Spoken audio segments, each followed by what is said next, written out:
Ladies and gentlemen, welcome back to Goober Philosophy. We got an exciting episode here. We got Ascended, the legend. Personally, one of my best friends who I grew up with for quite a bit of time when we met in college, I believe it was. We're going to get into topics such as character and other deep shit, but I'll give the mic to Ascended. Thank you, Goober Philosophy. Yes, we've been friends for a really long time. We actually met like way back in the day when we were in college. We worked a job where we would call the parents and alumni of the university where we were at, and we were the obnoxious people that would ask for donations. And we ended up getting some donations, but we had to ask them multiple times. And him and I had some very interesting coworkers, and we had a very, very interesting boss. But yeah, this guy, he's very intelligent. He knows his stuff about philosophy, and he makes a lot of really interesting content. So thanks for having me on, man.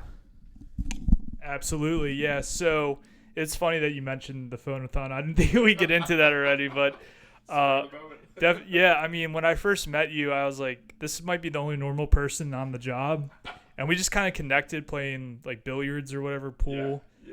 And we just throughout the years, I feel like we've bonded over shooting pool and just talking shit like every week when we would shoot pool about whoever, managers or just people we know. And then I feel like the jokes kind of became true. Like we would make up these scenarios, and then later on we're like, wait a second, this isn't that far off from the truth of what we're joking about.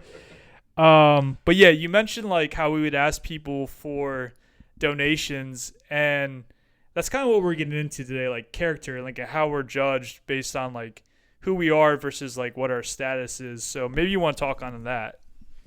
Yeah, no, absolutely. It was interesting because like I feel like I also thought of you as the only normal person at that whole company as well. And we worked with some people who definitely were not like good people. we could definitely tell. And it's funny because we joked about our manager, and some of the things we would joke about, like, oh, I bet she's this way. It turns out she's exactly that way. Right. And but yeah, I think in general, character versus status really comes into play, because you think of how things are in a modern day, and how a lot of people want to be successful at whatever they do. And some people will do whatever it takes to be successful, whether it's lying, cheating, stealing. And then there's other people that, do everything, are very morally, 100% virtuous, and they don't get those same rewards as the unscrupulous people. So it's definitely a very interesting topic that I'm happy we can, delve deeper into. Yeah, I actually had a very specific question for you, because you I would say primarily your channel is on dating, your experiences throughout dating. I mean, you get into a lot of other topics, but I actually had a more like I don't know, precise question. Is there a correlation, do you think, between like the status of someone and their looks? Yeah, I do think to some extent there's a correlation with somebody's physical appearance and their status, because I think when people see an attractive person, I think instinctually they associate like positive traits to them. So if someone's very attractive, as an example, let's just say like an attractive girl or guy, I think a lot of people assume that they're intelligent, they're fun to be around, they're good people, they're kind, they're caring. Whereas if you see someone that is not so attractive, I think you subconsciously associate negative traits with them. Like, maybe they're not as smart, they're not as funny, they're not a nice person, they're unkempt. You kind of think of those, you subconsciously associate those negative traits with them. And I think, we try, I don't think you and I do that as much. But I still think it's on a subconscious level where you kind of have to consciously say to yourself, like, no, I don't know this person. I'm not going to judge them before I get to know them. Yeah, so I feel like for you like everyone, well, I can't speak for everyone, but like I have a handful of experiences dating women, right? but like I don't think I have enough data to say, you know, a 7 is going to be like the nicest person you meet, or the opposite. Maybe a 7 could be the meanest girl you meet, and then like a 4 should be the nicest person, or maybe they're the most sloppy. I guess because I'm going to ask you, because you've ascended, you went from like sub 5, no offense, but like when I met you, you were a normal looking guy. You looked good and you were slaying at a like whatever age. But with all the data that you have all this data that's like your experiences in life. Have you found like there's like, let's like on a scale of 1 to 10 in looks, would you say that a woman that is an 8 or lower, like, you know what I'm saying? Like, is an 8 going to be the nicest person you meet, the meanest? Is it the 7s that are the meanest? Like, which one can you even point to one looks number as like having the best character? Like, what do you think? Yeah, it's a really interesting question because I think I have a lot of thoughts on that. I will say in the modern day and era, especially in 2026, like we live in a very like globalized sexual marketplace where I think a woman that's like an 8 out of 10, like someone who's very attractive on the look scale, I mean, she's getting hit up by NBA players, NFL players, you know, celebrities, influencers all the time. And all of this attention is going like right to her head. So she's developing a really, really big ego as a result. Whereas I do think a girl that's like a 6 or a 7, who's like above average looking, like a pretty girl, a lot of the time those girls, as they get older, I would say 25 plus, a lot of those girls tend to want families and they tend to want to settle down, and they're a little bit more down to earth. Than say like the 8 or the 9 that is perpetually single for like the longest time. But I think it depends on the character and how the girl grew up, because I mean, some of the meanest women that I've ever met are like 7s. I think the 7s are they're in the interesting category because they're prettier than most girls, but they're not really the 8. They're not like the stereotypical like really good looking girl that like every guy like wants to get at and gawks at and, you know, DMs on Instagram. So the 7s tend to be the ones that they're still egotistical, but they have like, some of them can have like, you know, some like kind of like a, what do you call like a complex, like a complex, like on their they carry around a lot of weight on their shoulders, and they don't get the same validation as like their hottest friend. So they can tend to be the meanest, I think, in a lot of ways. Okay, interesting. So it sounds like to me what you're saying is, I mean, and this is a very general thing. Like, it's not like every 7 is going to be a bitch, for lack of a better term. But basically what you're saying is, like, when you get past a certain threshold, which we'll say is like an 8, maybe they're a little more humble about it.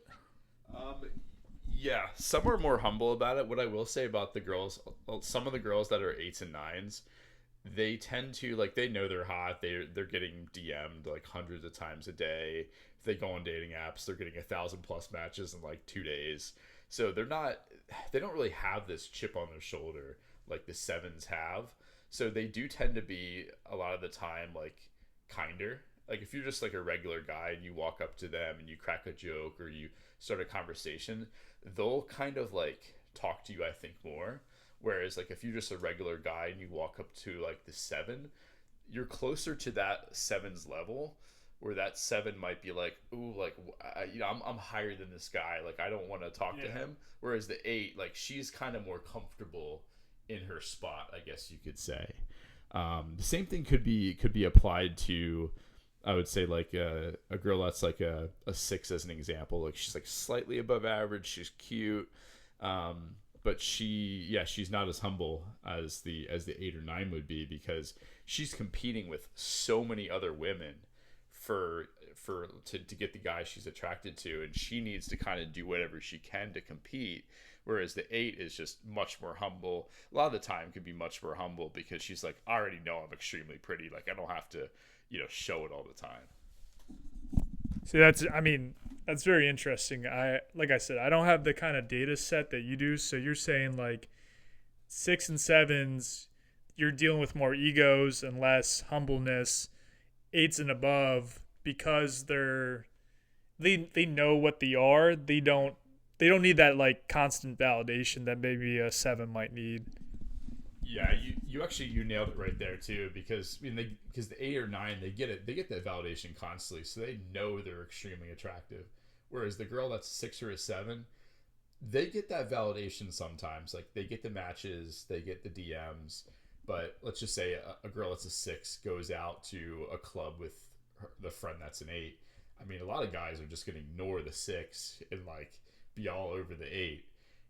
And I've seen this happen so many times. So the 6 is kind of like, jealous of the hot friend, and they're kind of insecure. So they have more to prove and like more to show, like, hey, like I'm attractive, yada yada yada.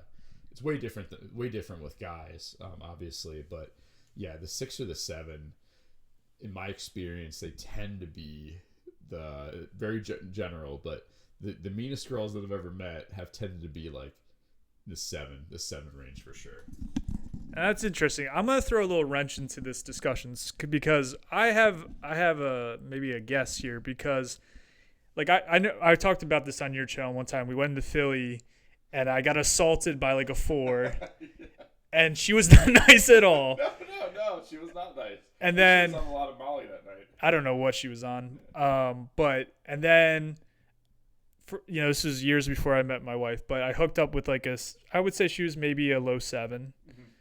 And then you weren't there because you were like, we were in the same bar, but you were making moves with some lady that night. And I after I had made out with the 7, she left, she went somewhere else.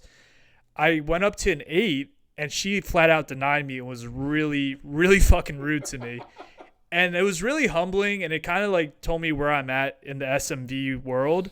Like 4s are nuts and I don't need to go to that level. 7s are where I can play ball, and then like 8s like get fucking real, right? And that was a humbling experience. But I wonder for you, and not to like blow smoke up your ass, but what if you're an 8 on the scale and 6 and 7, like women that are 6, 7, no, women that are 6 and 7, yeah, Gen Z, right? But what if they're just insecure around you because you're too good looking for them? Yeah, it's interesting you say that, because what I will say is I've dated girls who are, I would say, in the 8 range. I've dated girls who are 6s and 7s, and that's a thing. Girls, I would say, like my last girlfriend, she was cute. I would say above average. I would say she was about a 6.5. And I did notice when we did go out to bars, I did notice that there was a lot of like mate guarding. I did notice that for her there was a lot of mate guarding that she would subconsciously do. I think sometimes if one time we were at a bar and we were sitting down, and there was these 4 girls that just walked in the door and walked past our table, and I remember she like grabbed my wrist to kind of show like he's mine. And these girls didn't even like Mean Girls. Like these girls probably didn't even notice see me. I was sitting down in a chair. They weren't going to approach me. They were just going to walk by and go to wherever they were going. But like if a girl that's like a 6 or a 7, if you're a guy who is an 8 on the scale, they're going to be a lot more territorial with you. They're going to be, not all the time, but they want to kind of show that, oh, he's with me, so that these other girls don't make a move. Another example I had, I dated this other girl a few years back. You met her. She was Italian. I would say she was probably about 7.5, maybe 8. She still did kind of the same thing, but it was nowhere near to the same amount of mate guarding as a girl that would be like a 6, because I think the Italian girl, like, she knew she was attractive, and she wasn't like worried that she was going to lose me, because we were kind of on the same SMV level. Yeah. So that if you're more attractive than a girl, that girl knows it, and they're going to be very, very territorial, and they're going to make art a lot more than say an 8 would do. Yeah, I think part of this is like having parity in your SMV. Like if I'm a 6, my girlfriend, wife, whatever should be a 6. If I'm an 8, my girlfriend, wife, whatever should be an 8. Mm-hmm. Otherwise, maybe character kind of gets maybe character gets kind of like weird and people start acting out in an unvirtuous way because they are so nervous around their mate. Like it must be very pressuring if like the person you're dating is 2 points ahead of you in the look scale. Like, no offense, you're saying your girlfriend was a 6, and I would argue you're an 8. You know, maybe that's part of it too. Thank you, and I'm glad you said that because I don't know if you remember her, but a few years back I dated this like blonde. She was like half Russian, half Swedish from Washington D.C. Oh yeah. Vaguely, yeah. So with her, she was a 9 on my scale. I thought she was like a 9. She had modeled before at one point. Yeah. Now I'm I think it was. I might have showed you a few photos, but I noticed the same thing with me. I realized I was like, this girl is more attractive than me. Like, there's no debating it. Like, it's humbling. That's the humbling part is like your brain registers when a woman is more attractive than you or less attractive than you, and obviously that can change over time. But I tried to not make art. I tried not to have my arm around her every time I was in public with her when I went to visit her in DC. But yeah, I noticed myself, I would kind of have that feeling of like, wow, I could lose this girl to a guy that's more attractive than I am, or a guy that has more money or more status. And I kind of felt that like inside, I was like, man, I could lose this girl. So I got to do whatever it takes to like try and keep her. And I think as a guy, you never want to be operating from that frame. You don't want to be operating in a frame of like desperation or like that you're at a deficit.